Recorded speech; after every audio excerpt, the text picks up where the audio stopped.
2021ஆம் ஆண்டு தேர்தலில் டாப் 10 லீடர்கள் தொகுதிகளின் ரிசல்ட்.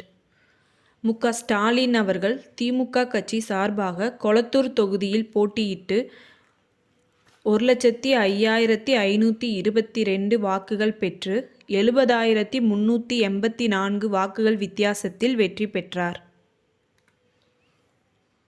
உதயநிதி ஸ்டாலின் அவர்கள் திமுக கட்சி சார்பாக சேப்பாக்கம் தொகுதியில் போட்டியிட்டு 93,285 வாக்குகள் பெற்று 69,355 வாக்குகள் வித்தியாசத்தில் வெற்றி பெற்றார்.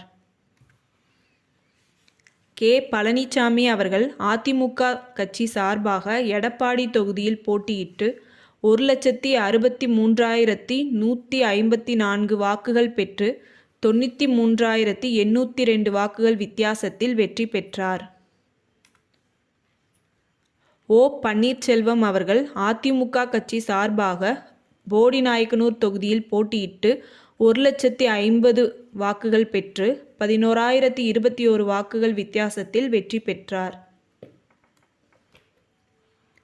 நயினார் நாகேந்திரன் அவர்கள் பாஜக கட்சி சார்பாக திருநெல்வேலி தொகுதியில் போட்டியிட்டு 92,282 வாக்குகள் பெற்று 23,107 வாக்குகள் வித்தியாசத்தில் வெற்றி பெற்றார்.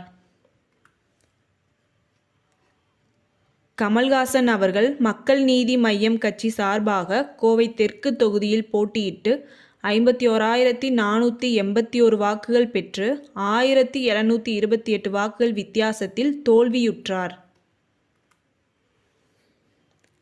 சீமான் அவர்கள் நாம் தமிழர் கட்சி சார்பாக திருவொற்றியூர் தொகுதியில் போட்டியிட்டு 48,597 வாக்குகள் பெற்று 39,588 வாக்குகள் வித்தியாசத்தில் தோல்வியுற்றார்.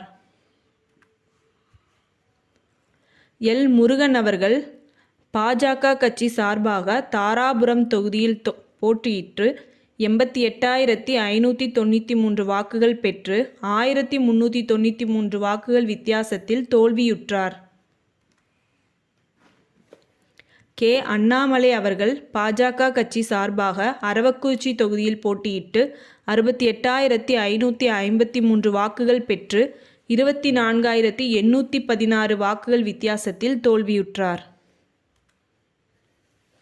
டிடிவி தினகரன் அவர்கள் அமமுக கட்சி சார்பாக கோவில்பட்டி தொகுதியில் போட்டியிட்டு 56,153 வாக்குகள் பெற்று 12,403 வாக்குகள் வித்தியாசத்தில் தோல்வியுற்றார்.